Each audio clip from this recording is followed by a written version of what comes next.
Hello students, स्वागत है आप सबका मेरे यूट्यूब चैनल मैं study with Manish sir. Chapter number 3 में pair of linear equation in two variables, इसमें 10 वीडियोस आपकी अपलोड हो चुकी हैं। वीडियो नंबर 11 आज हम स्टार्ट करेंगे। तो यही क्वेश्चन है आज आपका। क्वेश्चन को आगे बढ़ाते हुए उससे पहले जो भी चैनल पर फर्स्ट टाइम है चैनल को सब्सक्राइब कर लें और ज़्यादा से ज़्यादा शेयर करें। वीडियो पसंद आया उसको लाइक करें। क्वेश्चन है आपका, which of the following pairs of linear equations are consistent and inconsistent? If consist, obtain the solution graphically. हमें दोनों इक्वेशंस को पहले जो पेयर ऑफ लीनियर इक्वेशंस आपको गिवन है, 4 क्वेश्चंस आपके पास यहाँ, अगर जो सॉल्यूशन जो इक्वेशंस हैं वो कंसिस्टेंट है, क्या है कंसिस्टेंट, तो उसको ग्राफिकली रिप्रेजेंट भी करना है। मैंने आपको 3 कंडीशंस आपको लिखवाई थी, इसकी ओल्ड वीडियोस में आप चेक कर लेंगे, उसको पढ़ लेंगे अच्छे से तीनों कंडीशंस। अभी हम क्वेश्चन करेंगे उसमें भी रिवीजन होगा इनका तीनों का। भाई अभी मैं एक बात बता देता हूँ, दोनों में कंसिस्टेंट और इनकंसिस्टेंट कैसे पहचानेंगे। अगर दोनों इक्वेशंस को सॉल्व करके कोई सॉल्यूशन आ रहा है, वन और मोर सॉल्यूशन, कोई भी सॉल्यूशन है, तो इक्वेशंस आपकी क्या कहलाएंगी बेटा, कंसिस्टेंट कहलाएंगी। अगर सॉल्यूशन नहीं है तो इनकंसिस्टेंट। ठीक है, 3 कंडीशंस आपके पास हैं। a1/a2 is not equal to b1/b2। एक है a1/a2 equal to b1/b2 is not equal to c1/c2। एक है a1/a2 equal to b1/b2 equal to c1/c2। तो आपकी इसमें भी सॉल्यूशन होता है और इसमें भी सॉल्यूशन होता है। ये इंटरसेक्ट है, 1 सॉल्यूशन होता है। ये कोइंसिडेंट है, इसमें 3 सॉल्यूशन इनफाइनाइट मैनी सॉल्यूशन होते हैं। और ये कौन सी इक्वेशन है, पैरेलल कोई सॉल्यूशन नहीं होता। ये कंसिस्टेंट में आएगा और ये कंसिस्टेंट में आएगा, और ये आपका थर्ड ये आएगा इनकंसिस्टेंट में। किसमें आएगा, इनकंसिस्टेंट में। तो जल्दी से इस क्वेश्चन को नोट कर लें, फिर हम इसका सॉल्यूशन करते हैं। ओके,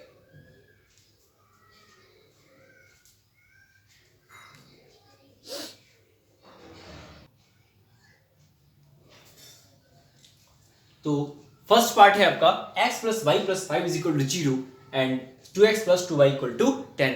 देखिए सोल्व करने का तरीका है, हमारी जो लीनियर इक्वेशन फॉर्म होती है बेटा, ये होती है ax plus by plus c equal to 0। Linear equation form होती है, 9th क्लास में भी हमने पढ़ा है। ठीक है, अब जो दोनों इक्वेशंस हैं इनके लिए दो इक्वेशंस की बात होती है, a1x plus b1y plus c1 equal to 0, a2x plus b2y plus c2 equal to 0। ठीक है, इन दो इक्वेशंस को हम डिस्कस करते हैं। तो पहले इनको इसी फॉर्म में कन्वर्ट कर लेंगे।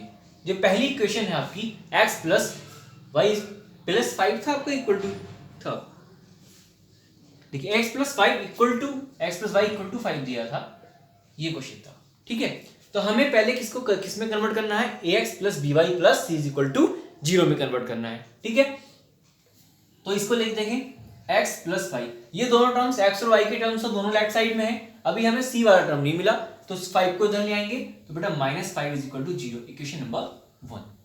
सिमिलरली यहां करेंगे 2x प्लस 2y, इस 10 को लेफ्ट साइड में लेके आएंगे, -10 इज इक्वल टू 0।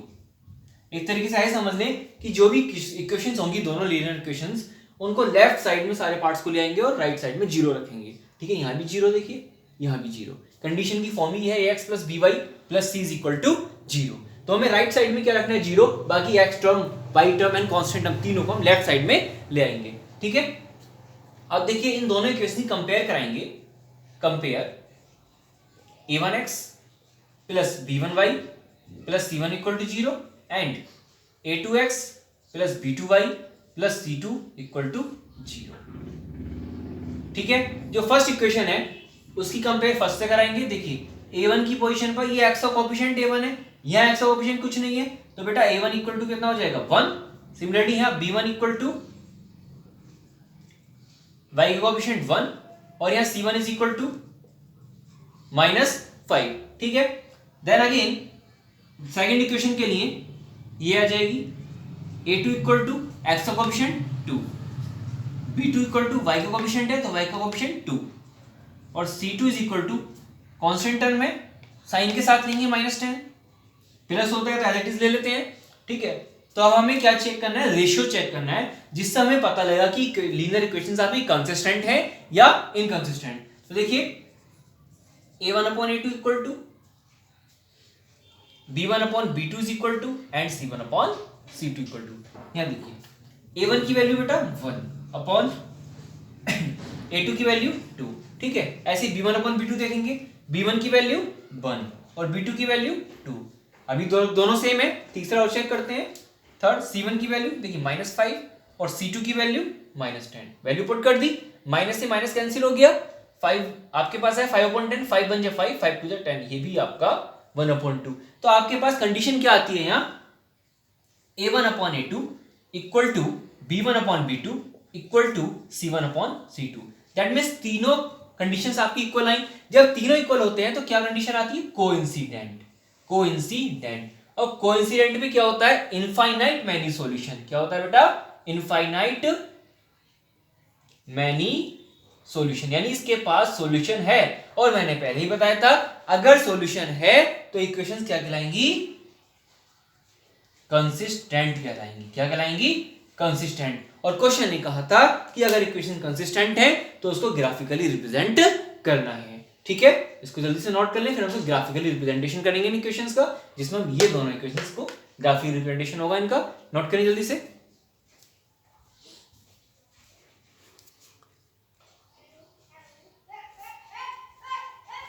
तो देखिए जो पहली वाली इक्वेशन है आपकी x plus y equal to 5, तो बेटा हम कर लेंगे y equal to 5 minus x, ठीक। इसके लिए टेबल नोट करेंगे, x y।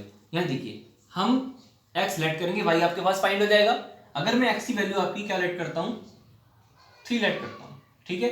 तो 5 में से 3 गया 2 बचेगा, ठीक। सपोज मैंने 1 लेट कर ली, x की वैल्यू 1, तो 5 में से 1 गया बेटा 4 बचेगा, ठीक है। 2 अगर लेट कर लेते हैं 2, तो 5 में से 2 गया 3। कुछ भी लेट कर सकते हैं, ज्यादा बड़े नंबर तक नहीं ले आते, जितना नॉर्मल नंबर रहेगा उतना ही ज्यादा बेटर है। बस शर्त ये है इंटीजर लेट करके इंटीजर ही आना चाहिए, तो हमें ग्राफ बनाने में कोई प्रॉब्लम नहीं होती है। तो ये टेबल तो आ गई इसके लिए। देखिए 3 लेट करने पर 5 में से 3 गया 2 बचेगा, y की वैल्यू, x की वैल्यू 1, तो 5 में से 1 माइनस किया तो 4 बचेगा आपके पास। x की वैल्यू 2, तो 5 में से 2 गया आपके पास, y की वैल्यू 3 बचेगी। अब इसमें आते हैं, देखिए 2y इक्वल टू 10, ये 2x इधर आके माइनस हो जाएगा, clear. y equal to 10 minus 2x upon 2, ठीक है। इसके लिए टेबल लेते हैं। इंटीजर ऐड करने पर आना इंटीजर ही चाहिए। देखिए बेटा x y, क्लियर। तो मैं अगर x की वैल्यू सपोज 2 लेट करता हूँ, 2 2 जा 4, 10 में से 4 गया 6, एज इट इज 6। हाँ 2 2 जा 4, x की वैल्यू मैंने 2 लेट की है, 2 2 जा 4, 10 में 6 गया 4, सॉरी 2 2 जा 4, 10 में से 4 गया 6 बचेगा आपके पास, अपॉन में 2, 2 3 जा 6, तो वैल्यू आ जाएगी 3, क्लियर। अगर हम x की वैल्यू 3 लेट कर लें तो 3 2 जा 6, 10 में से 6 गया 4, 3 लेट करने पर 4 लेट करते हैं तो 4 2 जा 8, 4 2 जा 8, 10 में से 8 गया 2, 2 से 2 कैंसिल, 1 आ गया। एक बार चेक कर लेते हैं, x की वैल्यू 2, 2 2 जा 4, 10 में से 4 माइनस किया 6, तो 2 3 जा 6। नेक्स्ट 3 ऐड करते हैं तो 3 2 जा 6, 10 में 6 गया 4, 4 अपॉन 2, 2 2 जा, हाँ x की वैल्यू हमने क्या लेट की बेटा, दोबारा 3 लेट की। क्या लेट की, 3, तो 3 लेट करने पर 3 2 जा 6, तो 10 में 6 गया 4 अपॉन 2, तो ये आपके पास आएगा 2, ठीक है। और x की वैल्यू अगर हम 4 लेट करते हैं 4 2 जा 8, तो आपके पास हो गया 2 अपॉन 2, तो ये कैंसिल होके 1 आ गया। तो ये दो टेबल आपके पास हैं, इनको नोट करें, फिर हम ग्राफ रिप्रेजेंटेशन करते हैं हम इनका।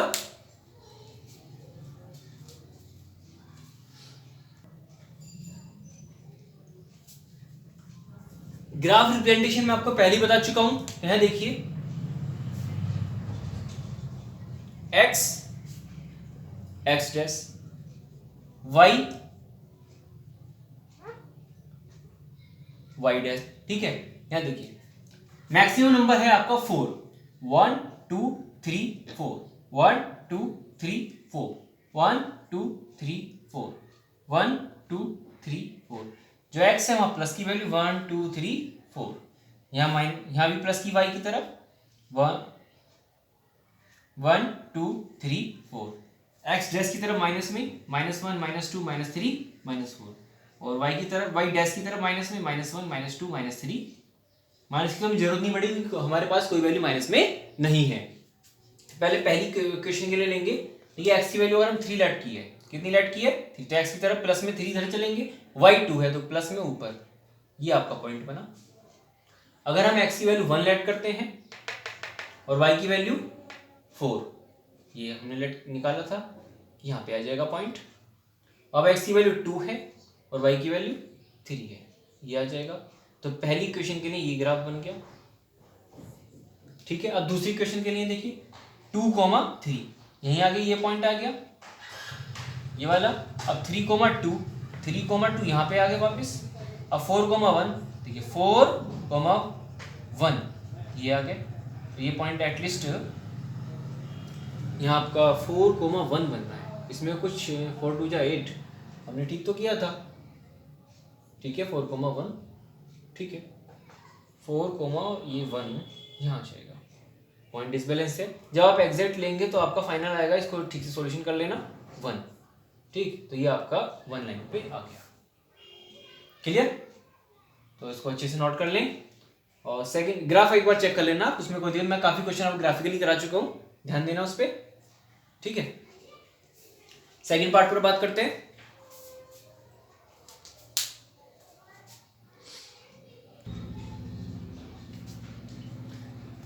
देखिए ये जो हमने ग्राफ बनाया एग्जैक्टली कहाँ बैठेगा समझ लें इसको ध्यान से। ये 4 था, ये एक्चुअल में हम एग्जैक्ट मेजरमेंट तो नहीं है, ये 4 से आगे बैठेगा, आगे बैठेगा, क्लियर। जब हम फाइनली इसको रिप्रेजेंट करेंगे ग्राफिकल पेपर पर तो ये आगे बैठेगा। अब 4,1 यहाँ आ जाएगा। Any doubt? ये आपका पॉइंट क्लियर हो गया, अब तो कोई डाउट नहीं है, ठीक है। इसको अच्छे से मैं यही देख रहा था क्योंकि हमारे पास एग्जैक्ट नहीं है, तो छोटा बड़ा हो जाता है, तो ग्राफ डिसबैलेंस हो गया था, इसको ठीक कर ले। एक ही लाइन पर दोनों इक्वेशंस आ गई। कोइंसिडेंट का मतलब ये होता है, मैंने लिख के दिखाया था कोइंसिडेंट, कोइंसिडेंट एक ही लाइन पर दोनों इक्वेशन आनी है, ठीक है। अब हम बात करेंगे सेकंड पार्ट पर, ठीक है।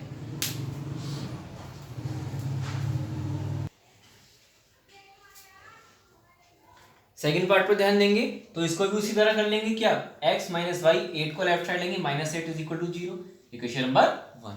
ये आपकी 3x माइनस 3y, 16 को इधर लाएंगे, minus 16 equal to 0, equation number 2, ठीक है। अब देखिए क्या करेंगे हम, ये फर्स्ट इक्वेशन है बेटा और ये आपकी सेकंड इक्वेशन है, ठीक है। तो फर्स्ट इक्वेशन इनकी कंपेयर करेंगे दोनों की, a1x plus b1y plus c1 equal to 0 और a2x plus b2y plus c2 equal to 0। यहाँ देखिए पहली इक्वेशन ही कंपेयर 1 से कराएंगे, a1 की पोजीशन पर x का कोएफिशिएंट कुछ नहीं है तो क्या आ जाएगा 1। ऐसे b1 इक्वल टू y का कोएफिशिएंट माइनस में है तो -1, ठीक है, और c1 equal to constant -8। Compare clear. अब सेकंड इक्वेशन में उसके साथ करेंगे, a2 की पोजीशन पर 3 है तो a2 equal to 3, b2 equal to y का कोएफिशिएंट माइनस का 3 और c2 equal to constant term -16। फिर हमें रेशियोज की टर्म फाइंड करनी है। देखिए a1 अपॉन a2 कितना हो जाएगा 1/3, एग्जैक्ट आ गया। तो अब बात आती है b1 अपॉन b2, b1 की वैल्यू -1 और b2 वैल्यू -3, माइनस से माइनस कैंसिल, आपके पास आ गया 1/3। अभी दोनों इक्वल है, ठीक है। तो थर्ड आता है c1 upon c2 equal to c1 की वैल्यू -8 एंड c2 आपका -16, माइनस से माइनस कैंसिल, 8 1 जा 8, 8 2 जा 16, दैट इज 1/2। तो आपके पास कंडीशन आती है, देखो a1 अपॉन a2 तो बराबर है b1 अपॉन b2 के, ये भी 1/3 है और ये भी 1/3 है, तो इज नॉट इक्वल टू हो जाएगा c1 अपॉन c2, ये इसके बराबर नहीं है। अब जब ये कंडीशन आती है तो आपकी कंडीशंस क्या होती है बेटा, पैरेलल होती है। अब पैरेलल में नो सॉल्यूशन होता है, क्या होता है, नो सॉल्यूशन। अब नो सॉल्यूशन है यानी कोई सॉल्यूशन नहीं है तो क्या होगा, इनकंसिस्टेंट होगा। क्या होगा, इनकंसिस्टेंट, ठीक है। ये आपका आंसर हो जाएगा। और उसने कहा था अगर कंसिस्टेंट है तो ग्राफिकली रिप्रेजेंटेशन करना है और कंसिस्टेंट नहीं है तो ग्राफिकली रिप्रेजेंटेशन नहीं करना है। तो आप क्या करेंगे, इसको एक बार अपना प्रैक्टिस के लिए इन दोनों की ग्राफ बनाकर देख लेंगे तो पैरेलल आएंगे, दोनों लाइंस अलग आएंगी। किस तरीके से, इस तरीके से आएंगी, ठीक है। हम थर्ड पार्ट पर बात करते हैं।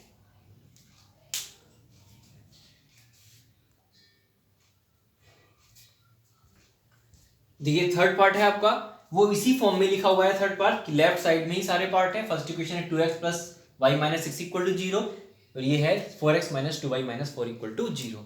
तो हमें किसी को लेफ्ट में लाने की जरूरत नहीं है, पहले से ही लेफ्ट में है। हम क्या करेंगे, सीधे कंपेयर कर देंगे बेटा। Compare a1x plus b1y plus c1 equal to 0 and a2x plus b2y plus c2 equal to 0। Clear. अब यहाँ देखिए a1 इक्वल टू पहली इक्वेशन के लिए 2 हो जाएगा और b1 इक्वल टू कोएफिशिएंट कुछ नहीं है तो बेटा 1 आ जाएगा और c1 is equal to sign के साथ, लेकिन माइनस है तो साइन के साथ आएगा तो c1 इक्वल टू माइनस का 6। अब इसमें बात करें a2 इक्वल टू यहाँ x का कोएफिशिएंट 4 और b2 is equal to y का कोएफिशिएंट माइनस का 2 और c2 इज इक्वल टू ये कोएफिशिएंट c की जगह -4 आ जाएगा। ठीक है। अब रेशियो निकालेंगे आप a1 upon a2 equal to b1 upon b2 equal to and c1 upon c2 equal to. देखिए a1 की वैल्यू 2, a2 की वैल्यू 4, 2 1 जा 2, 2 2 जा 4 इक्वल टू आपके पास आया 1 अपॉन 2। अब b1 अपॉन b2 पे बात करें, ये b1 की वैल्यू 1 और b2 की -2, तो माइनस ऊपर ले जाएंगे -1 अपॉन 2। यही इज नॉट इक्वल टू आ गया तो तीसरे को चेक करने की जरूरत नहीं, लेकिन हम फिर भी फाइंड कर देंगे। यहाँ c1 आपका -6 है और c2 -4, माइनस से माइनस कैंसिल, 2 3 जा 6, 2 2 जा 4। क्योंकि देखिए जो कंडीशन होती है इंटरसेप्ट की वो ये होती है a1 upon a2 is not equal to b1 upon b2। क्योंकि अगर शुरू के ही दोनों बराबर नहीं आए तो सीधे समझ लीजिए इंटरसेक्ट होगा। ठीक है। अब इसमें क्या होता है, ये कंडीशन तो इंटरसेक्ट हुई, इसका वन सॉल्यूशन होता है। क्या होता है बेटा, वन सॉल्यूशन। जब ये वन सॉल्यूशन है तो यहाँ पे क्या करेंगे, अब कंसिस्टेंट हुआ। वन सॉल्यूशन पे क्या हुआ, ये कंसिस्टेंट, कंसिस्टेंट क्या होगा बेटा, ये कंसिस्टेंट होगा। और कंसिस्टेंट है तो आपको क्या करना पड़ेगा, इसमें ग्राफिकली रिप्रेजेंटेशन करना पड़ेगा। तो पहली इक्वेशन ले लो आप, 2x plus y minus 6 is equal to 0।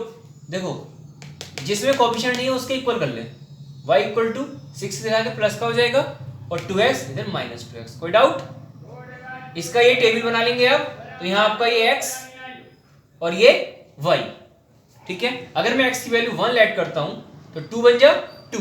ठीक है। 6 में से 2 गया 4 आ जाएगा। अगर मैं x की वैल्यू 2 ऐड करता हूं 2 2 जा 4, 6 में से 4 गया 2 आ जाएगा। ठीक है। 3 ऐड कर लेते हैं, 3 2 जा 6, तो 6 में से 6 गया 0। ठीक है। ऐसी सेकंड इक्वेशन में बात करते हैं, 4x minus 2y minus 4 equal to 0। ठीक है। तो यहां देखिए ये हो जाएगा आपका, अगर हम 2y को उधर रखें तो आपके पास 4x minus 4 equal to 2y, यानी हम y इक्वल टू कर रहे हैं तो बेटा 2y is equal to 4x minus 4। Any doubt, इस पूरे फंक्शन को इस पूरे फंक्शन को तब साइन कोई चेंज नहीं होता है।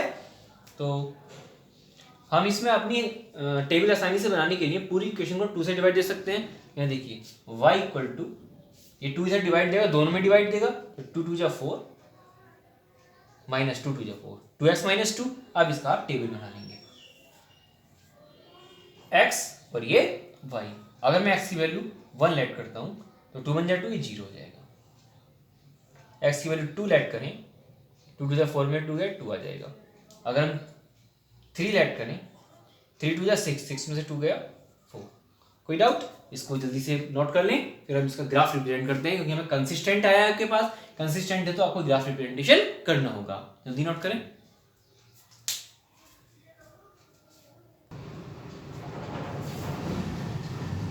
ये ग्राफ देखेंगे, इसका मैक्सिमम नंबर हमने स्मॉल लिया है, 4 ही लिया है। 1 2 3 4 यहाँ 0 हो जाएगा, इसमें भी 0 करना है, पिछले क्वेश्चन में भी 1 2 3 4। तो ये आपका इधर लेफ्ट में -1 -2 -3 और -4। ठीक है। ये आपका x, ये x डैश, ये y, ये y डैश। 1 2 3 4 -1 -2 -3 डैश की तरफ माइनस में लेते हैं 1 2 3 4। देखिए x की वैल्यू 1 आ रही है, ठीक है, और y की वैल्यू 4, तो x 1 तो y 4, यहाँ बैठेगा पॉइंट। x 2 और y भी 2 है। ठीक है। x 3 और y 0, तो यहीं पे रहेगा। ठीक है। तो इसको जब हम बनाएंगे तो एटलीस्ट लगभग बराबर ही आएगा। ये एग्जैक्ट ग्राफ पे बनाएंगे तो ये तीनों पॉइंट इस तरह से आ गए। ठीक है। अब बात करेंगे नेक्स्ट के लिए, तो ये देखिए x की वैल्यू 1, y पर कितना चलेंगे 0, 0 तो यहीं रहेगा। अब x की वैल्यू 2, y की वैल्यू 2, x की वैल्यू 2, y की वैल्यू 2, ये आ गया। अब x की 3 और y 4, यहाँ बैठेंगे, यहाँ पे पॉइंट बनेगा, ये इस तरीके से आ गया। तो ये 2,2 इसका सॉल्यूशन होगा, खुद ही भी पता लग रहा है ये भी 2,2 और ये भी 2,2, यानी कि ये इसका एग्जैक्ट फाइनल सॉल्यूशन होगा इक्वेशंस का। ठीक है, तो ये ग्राफ रिप्रेजेंटेशन हो गया। अब हम इसके बेटा फोर्थ पार्ट पर बात करते हैं। ठीक है,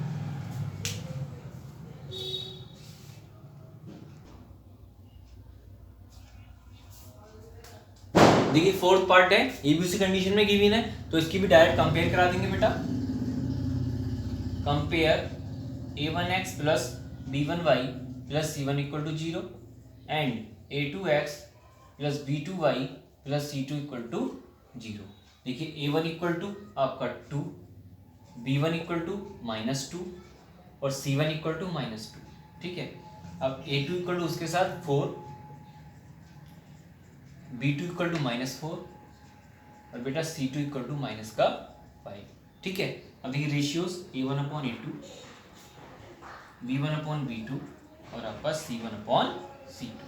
ठीक है, देखिए a1 2 और a2 4, 2 2 जा 4 आपके पास आ गया 1/2। अब यहाँ देखें b1 -2 और b2 -4, माइनस से माइनस कैंसिल, 2 1 जा 2, 2 2 जा 4, आपके पास आ गया 1/2। दोनों इक्वल है तो तीसरा चेक करना जरूरी है। देखिए c1 -2 और c2 -5, माइनस से माइनस कैंसिल, आपके पास आ गया 2/5। तो क्या हुआ, a1/a2 इक्वल टू तो है b1/b2 के, but c1/c2 is not equal to. Clear? तो इसमें क्या होगा, आपकी पैरेलल कंडीशन होगी। क्या होंगी बेटा? पैरेलल होंगी। ये पैरेलल कंडीशन पे क्या होगा, नो सॉल्यूशन, नो सॉल्यूशन। जब ये नो सॉल्यूशन है तो कंडीशन क्या बैठेगी, इनकंसिस्टेंट, क्योंकि सॉल्यूशन होने पर ही कंसिस्टेंट होगा, अगर सॉल्यूशन नहीं है तो आपका इनकंसिस्टेंट आपका आंसर हो जाएगा। ठीक है, चारों पार्ट को नोट कर लें अच्छे से, जल्दी नोट करें इसको।